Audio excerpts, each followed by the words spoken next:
Good afternoon, everyone. Welcome to the ordinary meeting of the Wingecarribee Shire Council on Wednesday the 18th of May.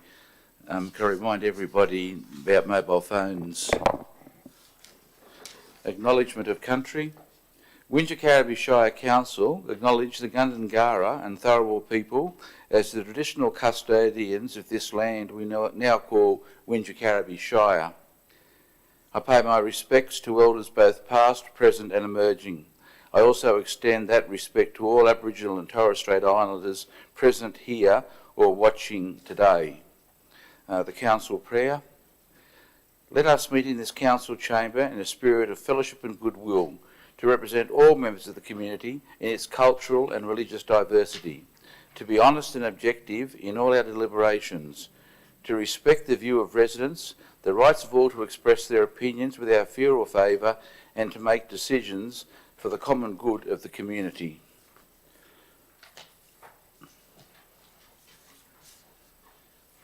I acknowledge the statement of ethical obligations. Obviously there's no apologies. We now move to minutes. Confirmation of the minutes of the ordinary meeting of Council held on 20 April 2022. I move the minutes of the ordinary meeting of Council held on 20 April 2022 be adopted as a correct record of the proceedings of the meeting and declare that carried. The extraordinary meeting of Council held on 4 May. I move the minutes of the extraordinary meeting of Council held on 4 May 2022 to be adopted as a correct record of the proceedings of that meeting and declare that carried. General Manager, any declarations of interest? No, Mr. May.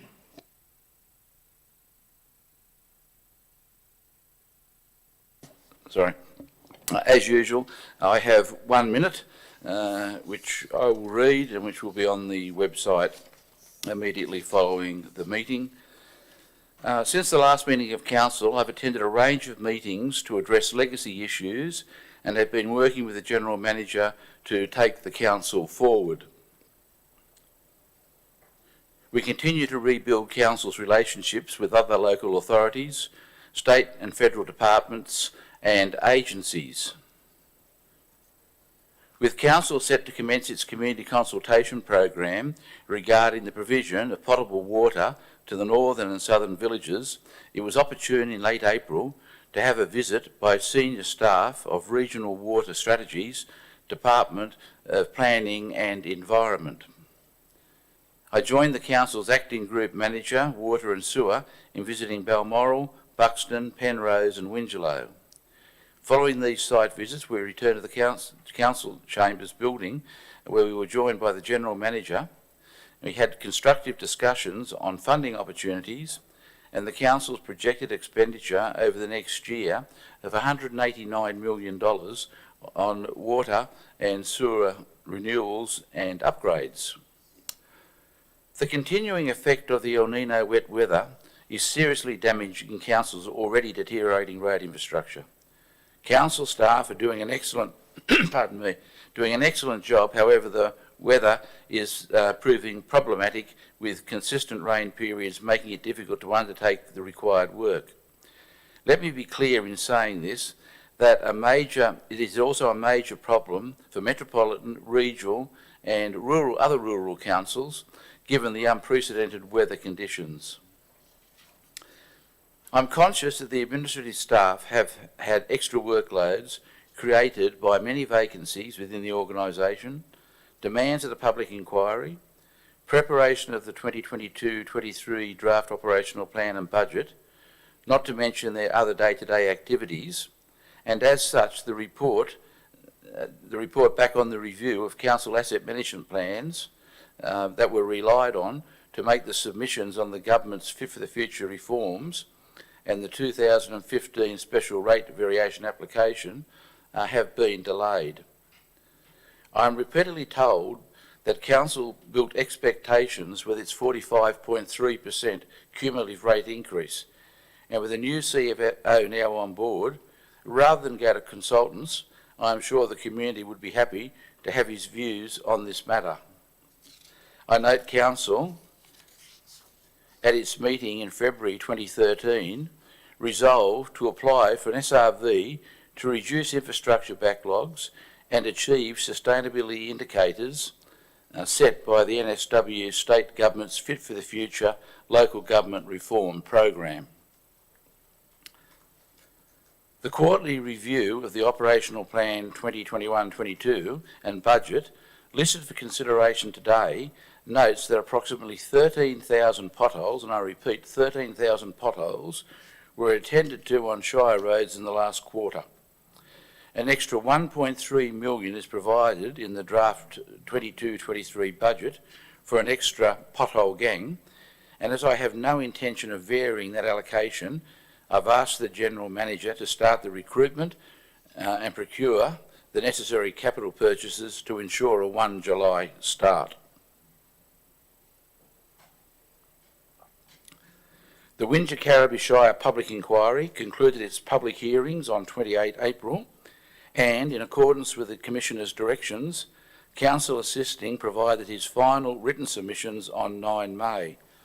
The directions of the Commissioner also stated that persons who consider that they are directly affected by the inquiry's terms of reference and evidence given during the public hearings can make final written submissions, including any submission that responds to the submissions made by Special Counsel by the 23rd of May. I gave evidence to the inquiry on 5 April and was afforded the opportunity to formally respond to an email submitted to the inquiry on 27 April.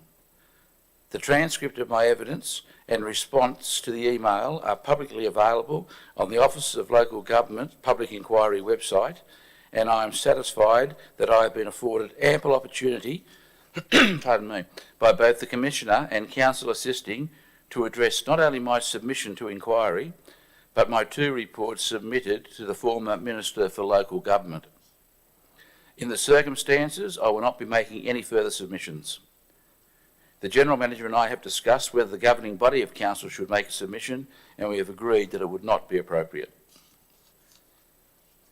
On a number of occasions, I've raised concern about the perceived need for residents, particularly in the development area, to retain former Council employees, apparently on the basis of having to do so to navigate the Council's so-called complex processes.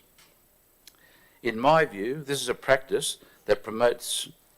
In my view, this is not a practice that promotes probity and good governance and may lead to unnecessary community perceptions, promoting the need to do so to achieve positive outcomes. I am conscious that the General Manager is taking all actions within her control to assure residents that they do not need what I call bureaucracy busters, and they should rely on the professionalism and integrity of current employees.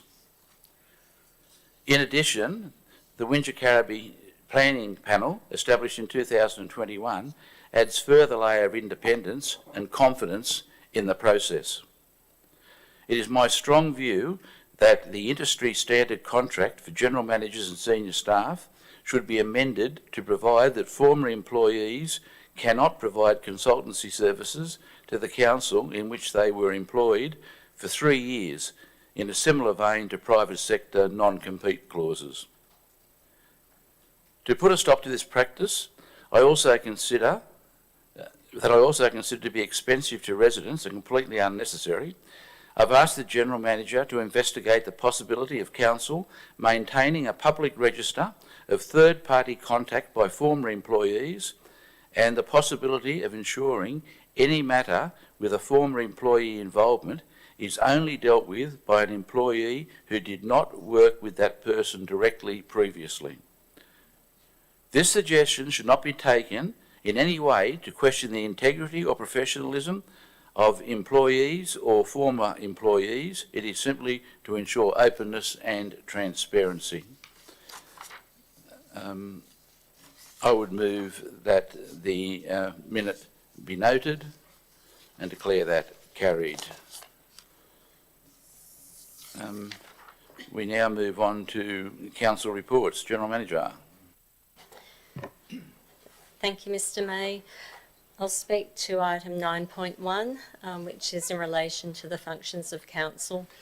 So back in July 2021, council considered a report that on the structure that created a three directorate structure. At that time, it was resolved to form a structure that involved three directors: Director Corporate Strategy and Resourcing, Director Communities in Place, and Director Service Delivery and Projects. At that time, it was also noted in the report that once those three directors were recruited, that further consultation would be undertaken to inform the structure of the organisation. The three directors were recruited and commenced on the 6th of October 2021. Since that time, the directors have worked to review the operations of their respective areas, have undertaken consultation with their teams, as well as reviewed the operational needs of their areas, as well as community feedback. We're now in a position where I'd like to bring back to the council a revised functional grouping under each of those three directorates. The key changes are within the Director Corporate Strategy and Resourcing, the addition of direct services to support resources to be aligned to the strategy with a business lens applied.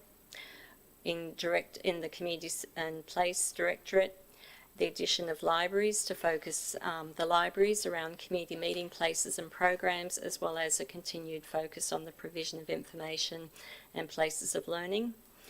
And also the addition of the Community Recycling Centre to the Communities in Place area to enable a greater environmental focus on waste and resource management and recovery.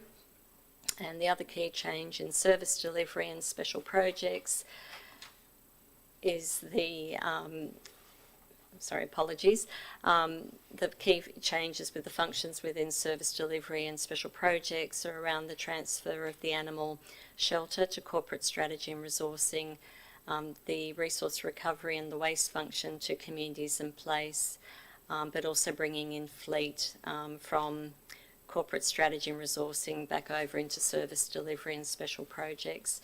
Since July, the two executive manager roles, those roles sit within the executive, have been recruited. The executive manager, People and Culture, Ms. Samet, commenced in March, and the executive manager, Strategic Outcomes role was recruited, with Mr. Park commencing in that role in May 2022. Under Section 332 of the Local Government Act, Council needs to determine the structure at that senior staff level and the functions grouped under each of the directorates.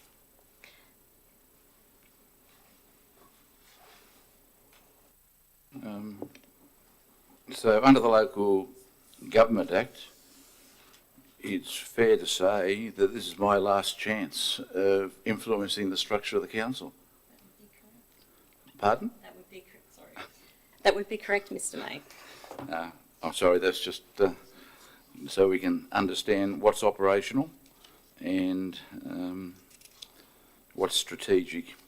Look, I think you've been listening to the directors and the staff and consulting with everybody, and I've got no problem with what I'd really call housekeeping to make this a better organisation. So in relation to item 9.1, I'd move the officer's recommendation 1 and 2 outlined on page 8 of the business paper and declare that carried. Next one is the farm stay, page 13, 9.2. Thank you, Mr. May. The Exec Manager, Strategic Outcomes, will speak to this item. Thanks. Look, thank you. So, Mr. May, the report relates to a planning proposal that seeks to amend the Wingecarribee Local Environmental Plan to introduce a new clause and development standards in relation to farm stay accommodation. So these changes are part of a broader suite of changes that are aimed to support agri-tourism throughout the state and is being led by the New South Wales Government. So the broader suite of changes, including a number of new agri-tourism land use definitions, were considered at the April Council meeting.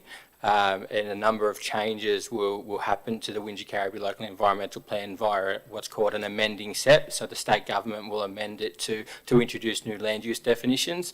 The changes in relation to farm stay accommodation we thought should go through a more detailed consultation process, and at the last council meeting it was resolved to prepare a planning proposal in relation to the changes. So that planning proposal has now been prepared. It was considered by the local planning panel meeting at the start of May, and the report recommends that we progress the planning proposal to a gateway determination to allow that broader consultation to occur.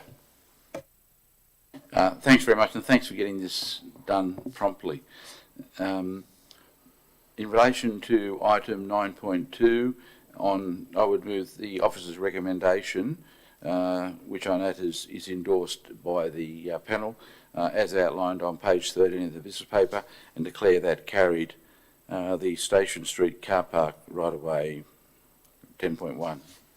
Thank you, Mr. May. The Director, Corporate Strategy and Resourcing will speak to this item. Thank you, General Manager. On 20th of April 2022, Council resolved that a further report was to be presented to the next ordinary meeting to provide details of the report to the Council on the 23rd of March 2016. Accordingly, this report outlines the information contained in that closed Council report.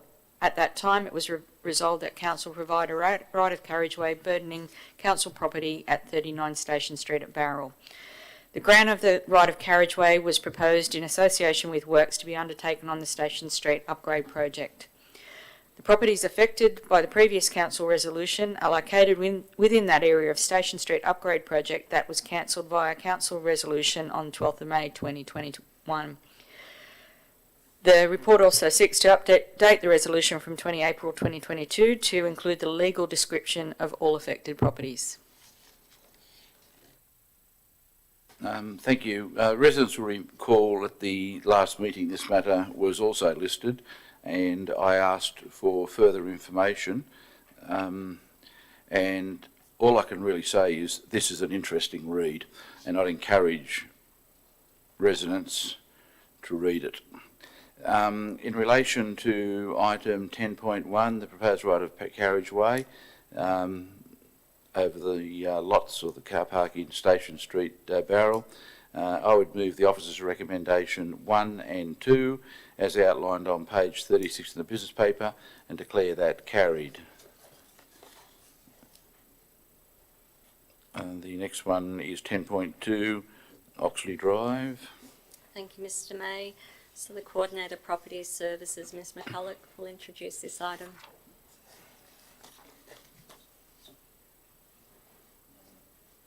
Awesome. It's gone off again. Thank you.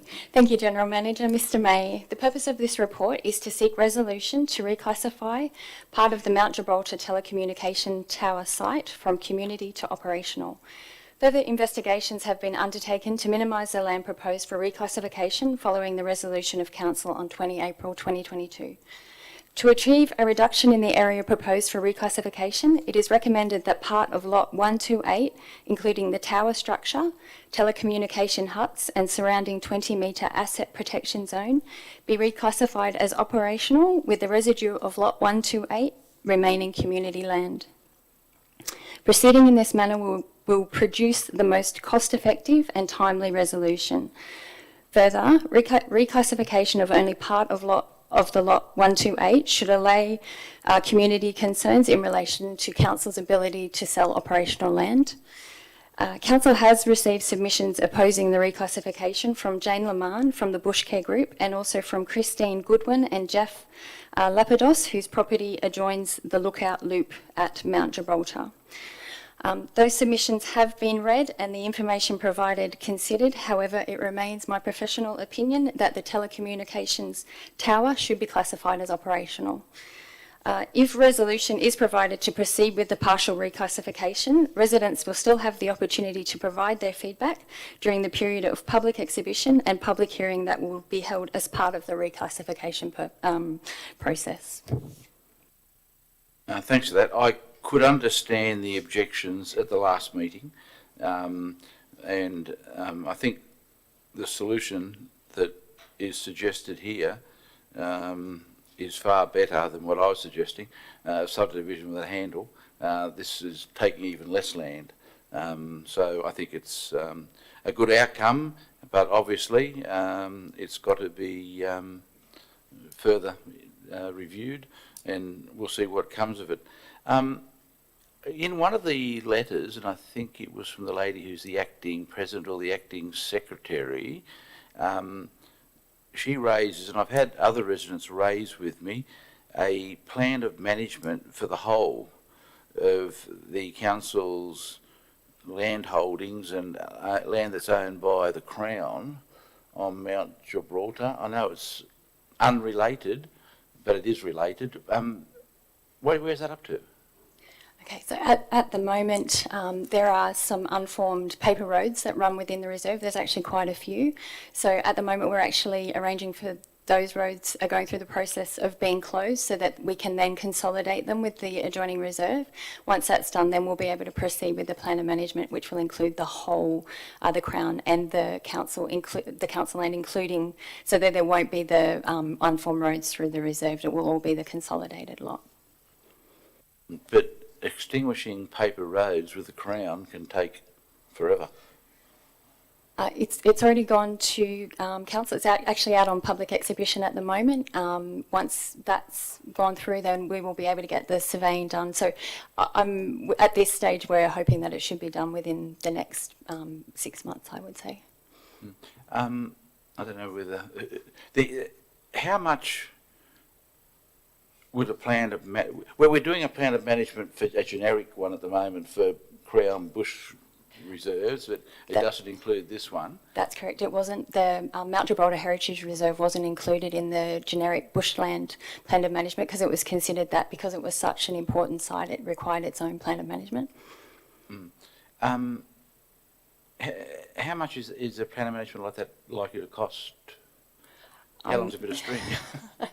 That's not my area of expertise, I'm sorry. I could take it on notice and find out. Look, the reason I just wonder whether, so that residents can see we are determined to do something, whether we could prepare a brief based on the assumption that the common sense assumption that those paper roads will be extinguished, so we can get ahead of ourselves in a way, and the residents can see that we are committed to a plan of management. Look, there's a lot of volunteers work up there, and I've met with them, and I'm conscious of the work they do, but I just wonder, and if it's going to happen in the next 12 months, I don't think there's anything in the current budget for it, is there?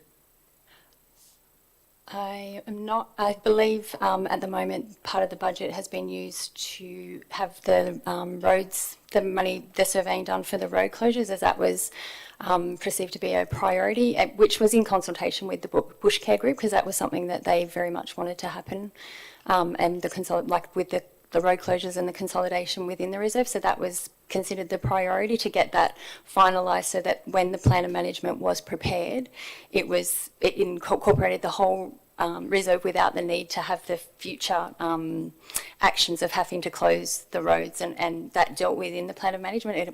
It's dealt with prior to, so it's a more final form.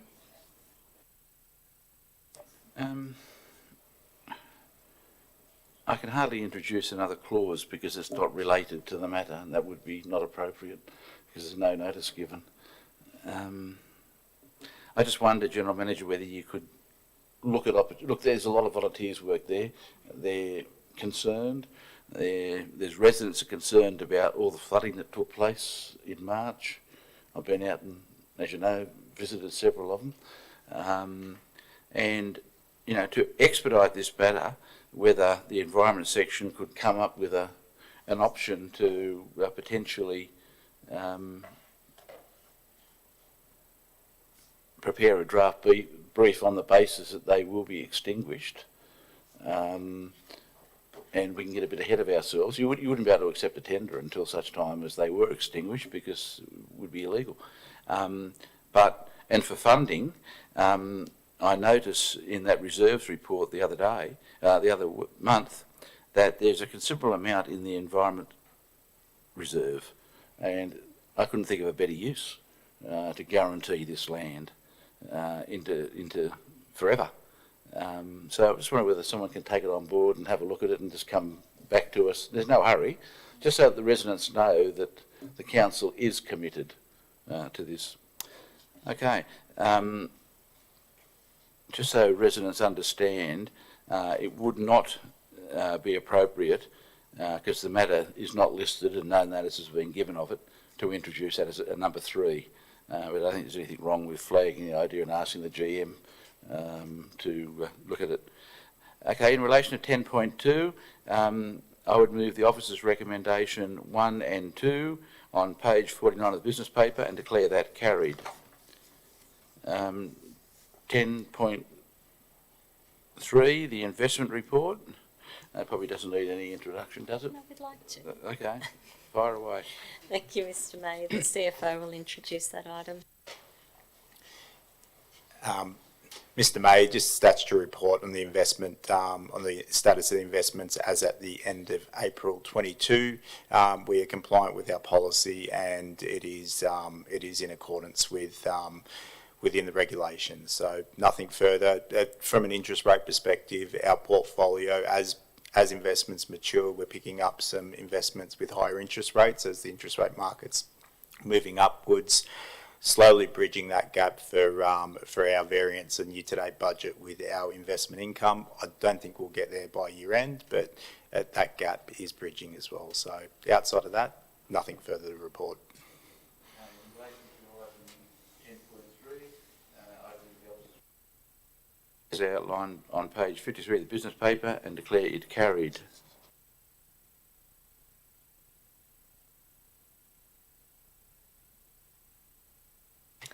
Thank you, Mr. May. So the Chief Financial Officer will provide a comment on the budget, and the Group Manager Corporate and Community Services on the operational plan update. Thank you.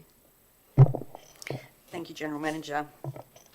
This report provides the quarterly progress update on the implementation of the 21-22 operational plan and the projections of Council's financial position for the period ending 31st of March.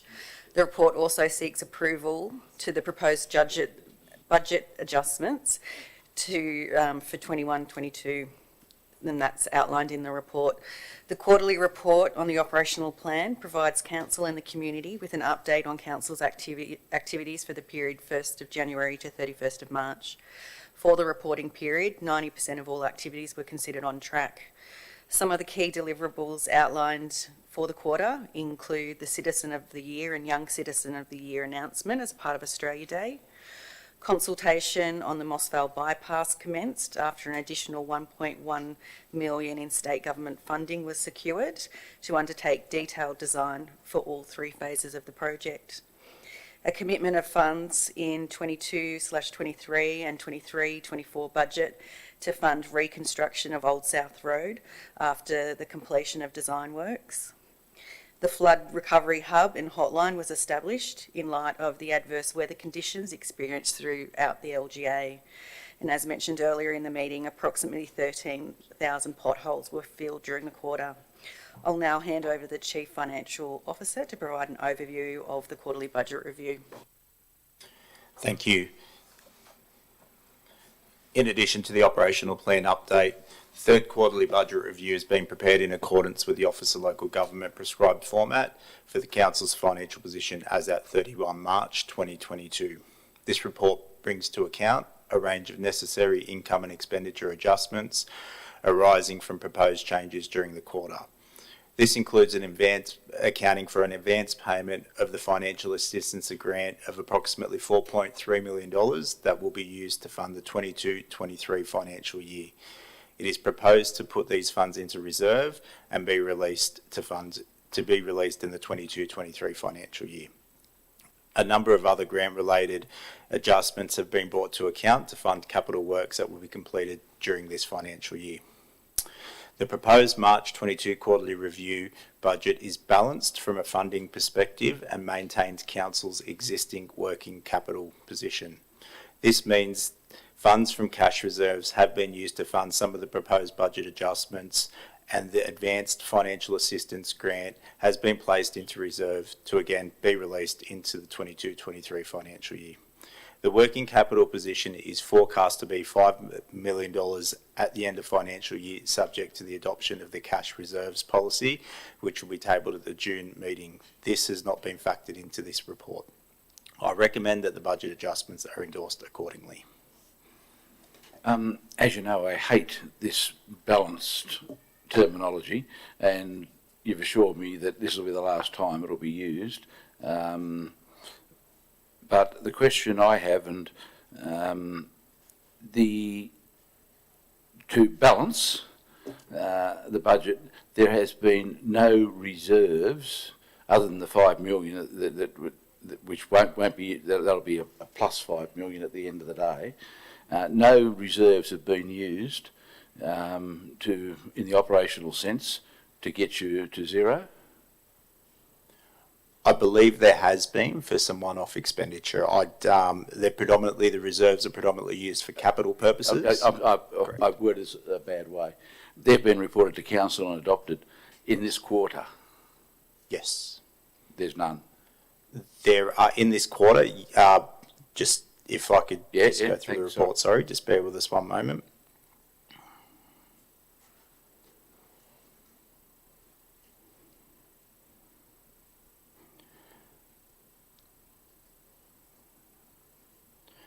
I believe there are some small there are some operating expenses funded from reserve in this quarterly review. Just looking at the adjustment for the Southern Highlands Innovation Park Master Plan, that is an operating adjustment. We don't capitalise that under our accounting standards, and reserve funds, Section 711 contributions, have been used to fund that. That was reported to council.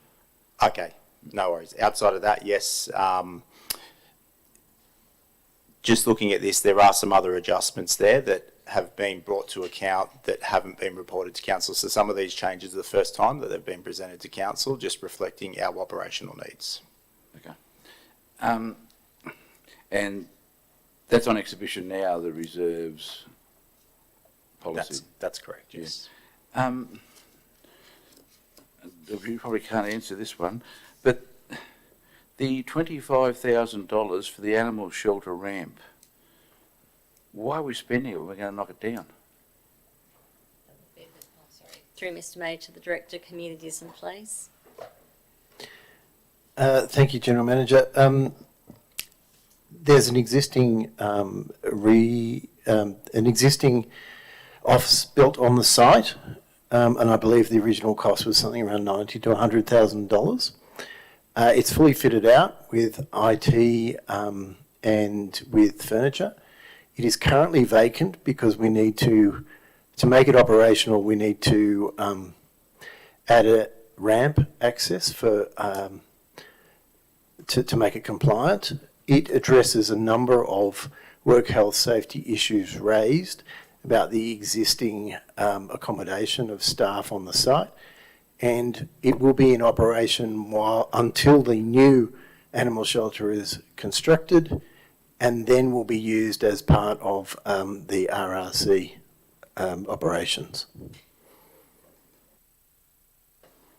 I understood that there was no EPA approval to use this building.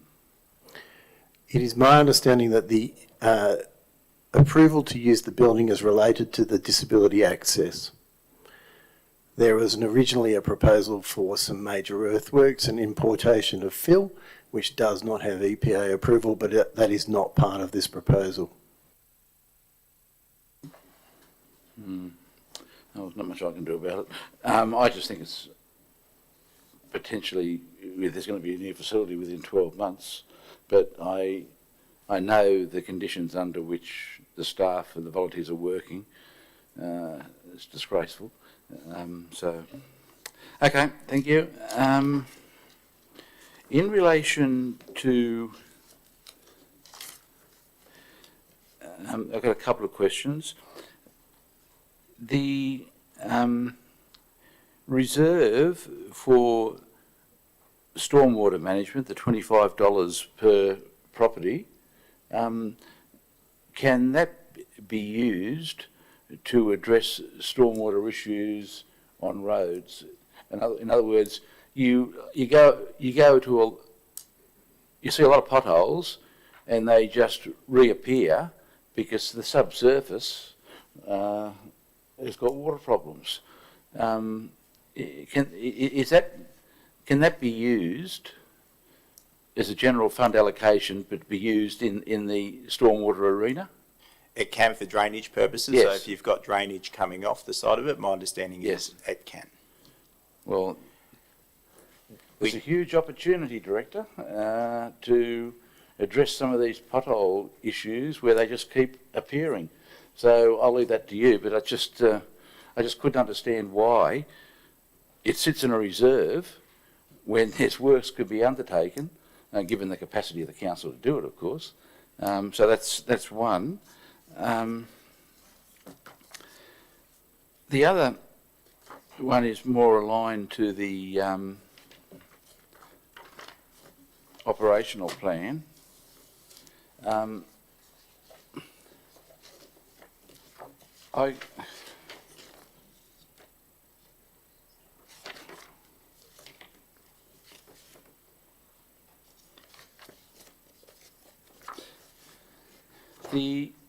I got a bit confused in relation to the environmental area matters, and I got even further confused when I attended a meeting of the stakeholders, the key stakeholder group meeting last night, when the gentleman from Win Zero was saying all the things they're doing with the council, which as the council I've got no idea about, and this is probably my fault because I've been concentrating in other areas, but I see that there's so many reviews taking place in relation to environmental matters, and I'm not suggesting any of that should change, but I think I should have a better handle on what's going on in the community with this, and anything that comes to me will be made public, so the community will also be able to see the works that are going on there. So in relation, and I think it just shows that it's business as usual is continuing with the council with this update.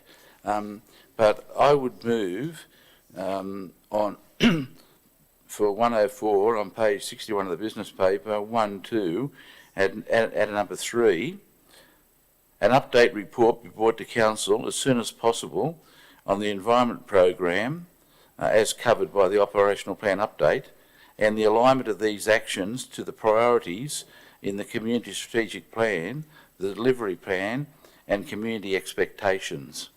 I just think I would like to know what's going on. If I haven't got a clue, residents won't have much hope either.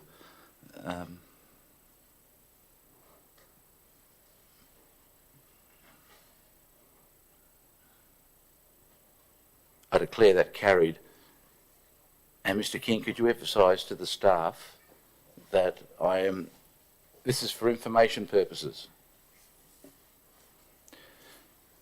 Next item is 10.5, the water reticulation, page 195. Yep, the acting group manager, water and sewer, Mr. Miller. Thank you. This report presents the evaluation of the request for tender for the wastewater reticulation system pipe bursting package. Council operates a network of over 500 kilometres of sewer gravity main across its 6 sewer schemes. These mains are used to convey raw sewage from residential, commercial and industrial properties to the plants. The gravity sewer mains to be renewed or upgraded in this project are constructed from 150mm vitrified clay. There are various sections of pipeline totalling 1,225 metres requiring renewal by pipe bursting. Council sought tenders for suitable and qualified contractors to provide a lump sum tender for the scope of works. A total of 4 tender submissions were received, ranging from $662,000 to $2.1 million. This programme of works is funded from the Shire-wide Sewer Main Upgrades and Renewals Annual Programme.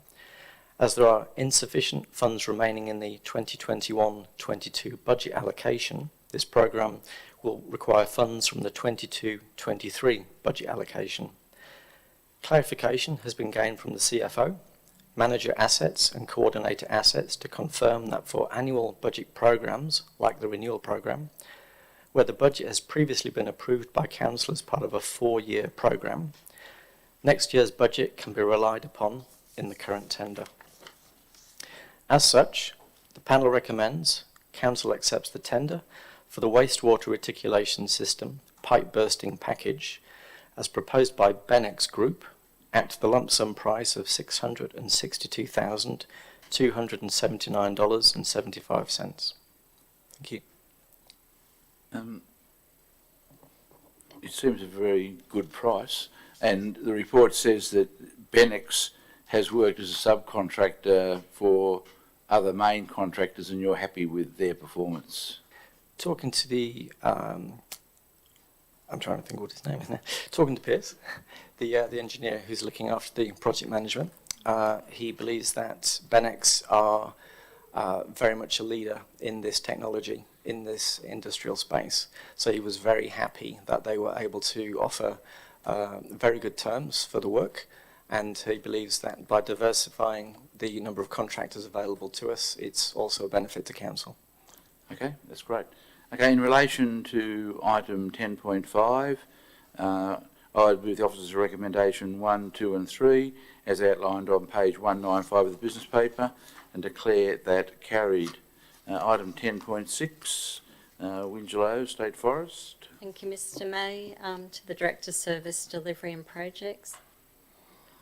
Thank you, General Manager. Through you, Mr. May. This report is to inform Council that the New South Wales Department of Planning has allocated funding of $440,000 through its Places to Play programme for the Adventure Play at Wingelow State Forest. The purpose of the Places to Play programme is to create inclusive public spaces that support adventure sport and recreation, including mountain biking. The Wingelow Adventure Play project will allow for the rebuilding of the central circuit track around the Wingelow campground and picnic area to include adventure play and more inclusive elements. This project is a joint project between Council and New South Wales Forestry Corporation. Stakeholder workshops will be held with the Wingelow mountain bike and cycling communities. Thank you.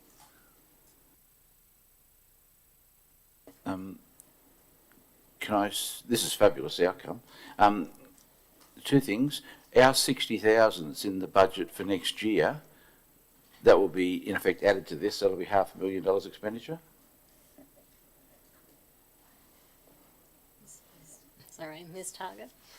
In the budget, draft budget, there's $60,000 for Wingelow, and look, I don't know every detail of the budget, but I was after this 60, and I was happy that I saw it. Don't remember it, so it's there, and there's no proposal to remove that.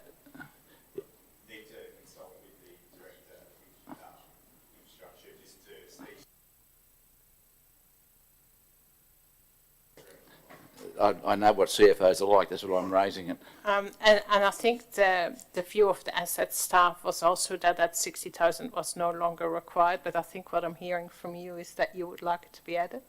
Well, it was for tables and chairs and shade. This sounds more like it's for adventure. It's not. Well, look, it's a huge multiplier effect of the 60, so if you can, save the 60 for the general fund and give a bigger surplus budget, so be it. But I wouldn't want to see the Wingelow community miss out on that extra 60. But if there's going to be tables and chairs with this adventure equipment, can I also suggest to you that there's a lot more organisations and groups that use this part of the forest, well, they haven't since the fires, other than the cycle riders. There's sledding, orienteering, there's horse riding, there's a lot of stuff. So I think we need to, include them all. Yeah. Okay, well, that's well done. Probably a double winner there. In relation to item 10.6, I'd move the officer's recommendation 1 and 2 as outlined on page 203 of the business paper and declare that carried. General Manager, any other matters? Yes, thank you, Mr. May. It's just been pointed out to me that within the council report that set out the functions under each directorate, even though I spoke to the fleet function being moved from corporate strategy to service delivery, the diagram doesn't reflect that. So what I would ask is that we recommit that item so that that can be formally included in the resolution, and that is possible under the Code of Meeting Practice, section 17.15. What does that say? Sorry. That's all right. No, you're right, Mr. May. At the discretion of the chair, that an item can be recommitted where there has been an error or an omission. So we have a proposed motion. If you're comfortable, some wording for you. Look, it's everyone makes little mistakes, and it's best to fix them up quick. So there's the opportunity. So someone could bring it up on the screen. Yep.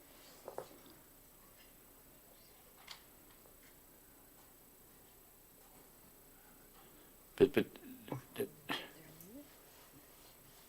haven't we got to rescind that decision first? We need to move a motion that the motion for item 9.1 be recommitted to amend the organisational structure functions so that the council's fleet function can be included in service and project delivery directorate. So it should be on the screen, I hope.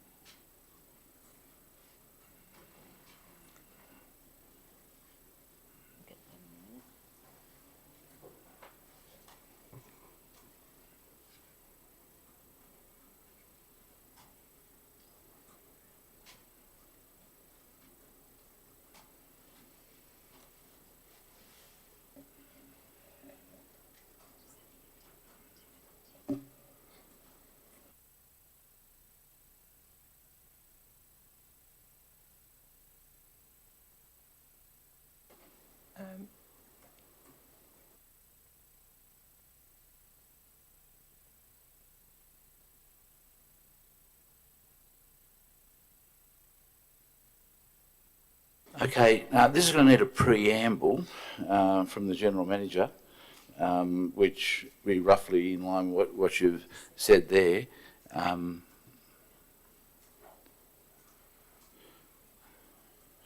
would move that the motion for item 9.1 be recommitted to amend the organisation, structure, functions of the council, fleet function be included in the service.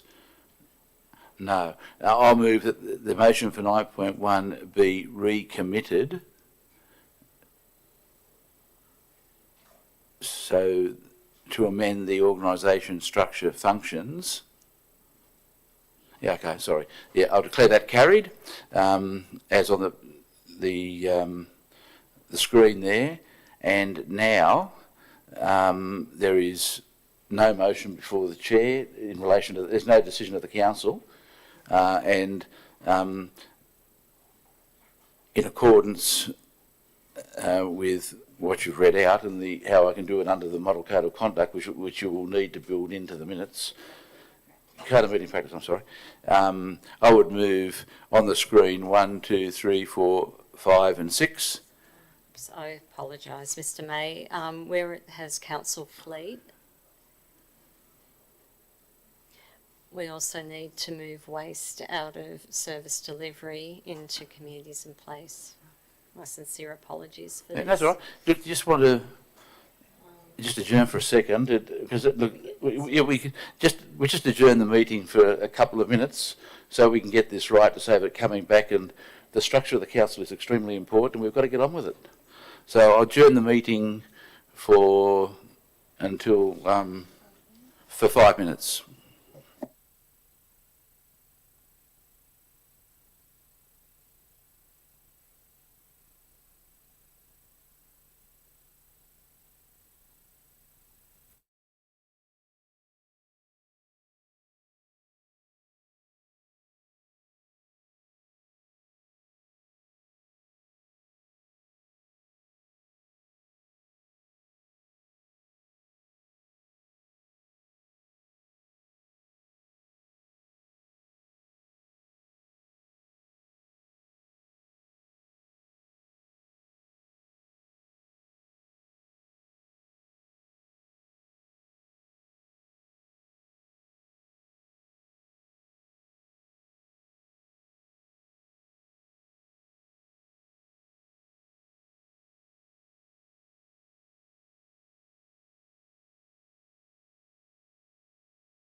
Thank you.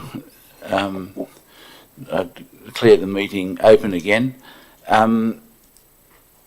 We adjourned the meeting for a short period just so that we could ensure that this motion was correct. As it stands, there is no motion in relation to the structure because the matter has been recommitted. So, General Manager, if you can read out your new recommendation, it would be helpful. Apologies, Mr. May, again. Okay, the recommendation is that 1, as per Section 332 of the Local Government Act 1993, Council adopts the executive team structure comprising of the 3 directors. 2, the directors' positions be designated senior staff positions and to be engaged on a performance-based contracts following a competitive merit-based recruitment process. 3, Council note the following appointment of the 3 directors following adjustments. Well, no, sorry, Mr. May, can you just give me one moment?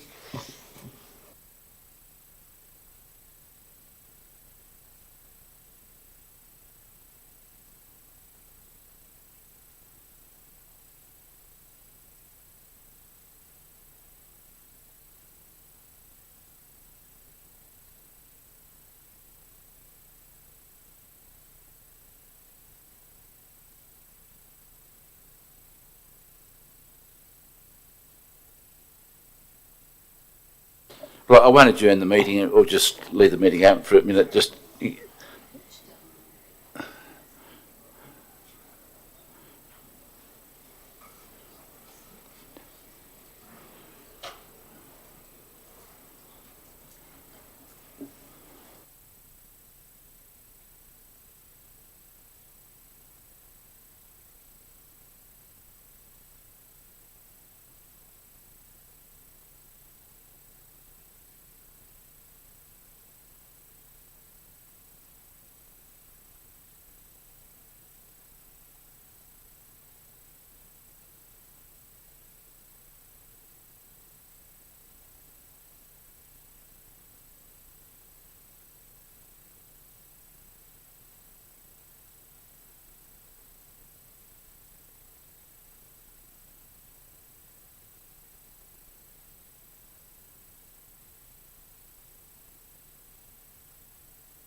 we are here now. Okay. Apologies for that. you haven't got to apologise. No, we I just want to do. make sure we get it right. No, I do. The confusion was that the resolution from the July meeting was picked up as the recommendation. So the recommendation before you is that 1, as per Section 332 of the Local Government Act 1993, Council note the changes in function groupings under the 3 directorates and adopts the revised functions for each directorate as set out in this report.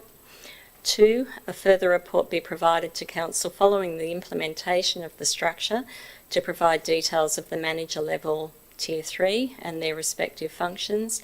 And 3, that the organisational structure be amended to include Council's fleet function in the Service and Project Delivery Directorate and Waste in the Communities and Place Directorate, it should say. Thank you, Mr. May.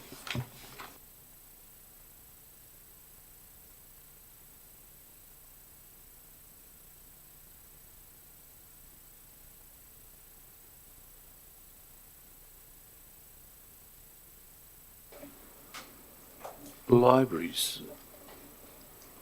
Is